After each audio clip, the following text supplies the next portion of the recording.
이 책 진짜 별로였어요.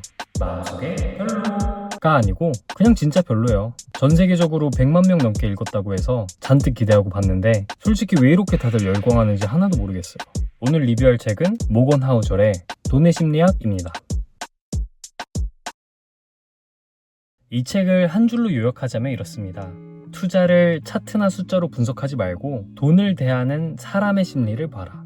총 20개의 챕터로 되어 있는데 나름 고개를 끄덕이게 되는 부분도 있었지만 솔직히 이걸 누가 몰라 싶은 대목도 많았거든요. 여러분 시간을 아낄 수 있게 제가 핵심만 골라서 짚어드릴게요. 첫 번째, 금융가치관은 운빨이다. 작가는 우리가 태어난 시기와 환경이 경제적 선택을 결정한다고 말합니다. 책에서는 1970년대 인플레이션을 예로 들어요. 여러분이 지금 1970년대에 살고 있는 사람이라고 해봅시다. 눈 뜨면은 물가가 미친 듯이 치솟아요. 어제 1,000원 하던 빵이 오늘 보니 2,000원이 되어 있습니다. 이런 인플레이션의 공포를 온몸으로 겪으며 자랐다면 아마 주식 같은 위험한 도박보다는 금이나 땅 같은 안전자산에 집착하게 될 겁니다. 반대로 90년대 대호황기에 20대를 보냈다면 어떨까요? 자고 일어나면 주가가 올라가 있고 주식은 무조건 우상향한다는 믿음이 뼛속까지 새겨지겠죠. 결국 투자의 세계에서는 진짜 미친 사람은 없다는 거예요. 남들이 보기에 비합리적인 미친 선택같이 보여도 그 사람이 살아온 환경에는 그게 최선의 판단이었을 테니까요. 이건 저도 어느 정도 수긍이 가는 대목이었습니다. 자, 두 번째, 복리의 마법. 여기서 워런 버핏 얘기가 나오는데 워낙 유명한 얘기죠. 버핏이 80세쯤 되었을 때 자산이 845억 달러였습니다. 그 중에 815억 달러, 즉 자산의 90% 정도가 65세 이후에 만들어진 거예요. 그러니까 버핏이 부자가 된 건 주식을 잘해서이기도 하지만 10살 때부터 지금까지 80년 넘게 시장에 붙어 있었기 때문이라는 거죠. 그래서 이 책은 강조합니다. 수익률보다 중요한 건 꾸준함이다. 존버가 답이다. 좋은 말이죠. 근데 사실 투자하는 입장에서 이걸 모르는 사람이 있을까요? 살 빼려면 식단하고 운동해라. 시험 잘 보려면 열심히 공부해라. 그런 식의 말처럼 들리긴 합니다. 자, 세 번째, 부자가 되는 것, 그리고 부자로 남는 것. 여기엔 아주 극단적인 두 인물이 나옵니다. 자수성가한 청소부 로널드 리드, 그리고 월스트릿의 천재 리처드 퍼스콘이에요. 평범한 청소부였던 리드는 검소한 생활과 꾸준한 투자, 그리고 인내심으로 800만 달러의 자산을 일굽니다. 그리고 죽을 때는 100억 원에 가까운 기부금을 남겨요. 반면 하버드 출신의 천재 펀드 매니저 퍼스콘은 과도한 리스크를 즐기다가 2008년 금융위기 때 파산하고 집까지 경매로 넘어갔습니다. 여기서의 핵심은 부자가 되는 것도 중요하지만 부자로 남아있는 것도 중요하다는 겁니다. 부를 얻는 것보다 중요한 건 생존이고 겸손함이라는 건데 사실 우리 같은 개미들 입장에선 일단 부자나 되어보고 그 다음에 생존을 걱정하고 싶다라는 생각이 드는 거는 어쩔 수가 없는 것 같아요. 아니 아직 복권을 사지도 않았는데 당첨금 탕진하지 말라는 소리를 듣는 기분이랄까? 어쨌든 네 번째, 페라리의 역설. 개인적으로는 가장 공감이 안 됐던 챕터입니다. 자, 여러분이 길을 걷다가 멋진 스포츠카가 주차하는 거를 봅니다. 아주 감탄스러운 여러분의 드림카예요. 주차를 마친 차주가 차에서 내려요. 여러분은 그 차주의 눈길이 가나요? 어떤 사람이 그 차를 끄는지 관심이 생기나요?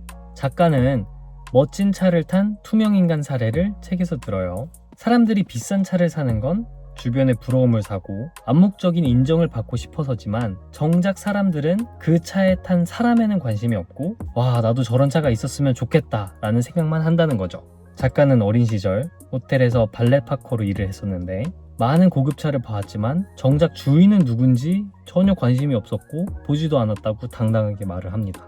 글쎄요. 솔직히 도로에서 페라리가 지나가면은 와, 누가 타고 있나 하고 궁금하지 않나요? 저는 개인적으로 멋진 차를 보면은 그 주인이 어떤 사람인지 너무 궁금하거든요. 제가 느끼기에 이 챕터는 사람의 본능을 조금 간과한 느낌이 있었어요. 그래도 의도는 좋았던 것 같습니다. 과시하기 위한 소비, 부러움이나 인정을 위한 소비는 딱히 의미가 없다라는 작가의 의도도 잘 전달은 됐어요. 그래도 전 돈이 많으면 멋진 차를 탈 겁니다. 다섯 번째, 꼬리 사건의 힘. 투자의 성공은 아주 희귀한 꼬리 사건들이 이끌어간다는 논리입니다. 책에서는 월트 디즈니를 예로 드는데요. 디즈니가 초창기에 수백 개의 만화를 그렸지만 줄줄이 흥행에 실패했어요. 거의 파산 직전까지 간 회사를 살린 거는 결국 백설공주와 일곱 난쟁이 하나였습니다. 비슷한 예로 벤처 캐피털 투자도 100개 중에 99개가 망해도 1개의 페이스북이나 아마존이 모든 손실을 메꾸고 수익을 낸다는 거죠. 여기서의 결론은 실패는 자주 있을 거고 당연한 거다. 그러니까 이길 때 크게 이겨라 입니다. 그 꼬리 기회를 잡음으로써 기존의 작은 손실을 메꿔라가 작가의 메시지인 거죠.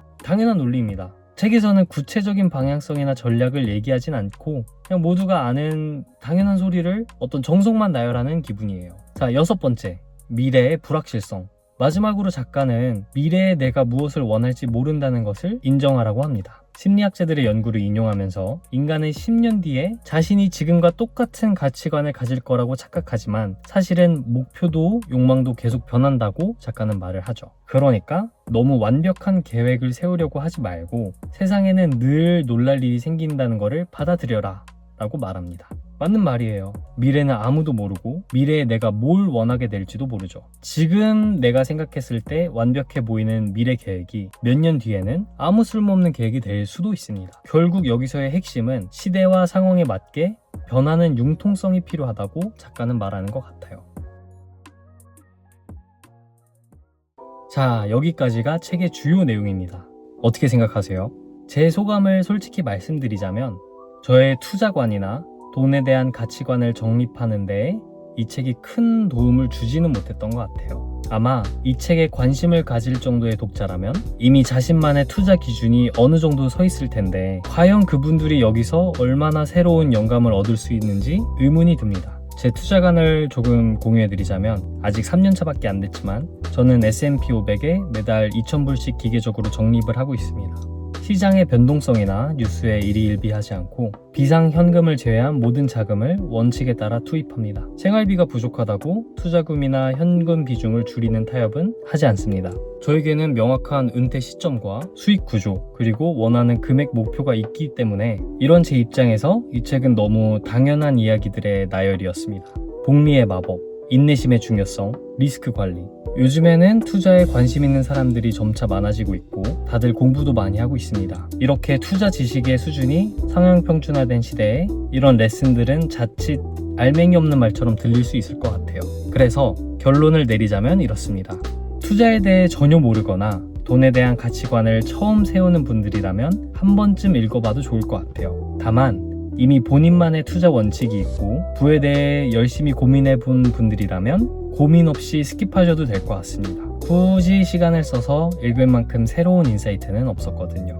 최근에는 이런 자기계발이나 에세이를 많이 읽은 것 같은데 다음번에는 소설을 읽고 싶네요. 그러면은 저는 다음 책 읽고 다시 돌아오겠습니다.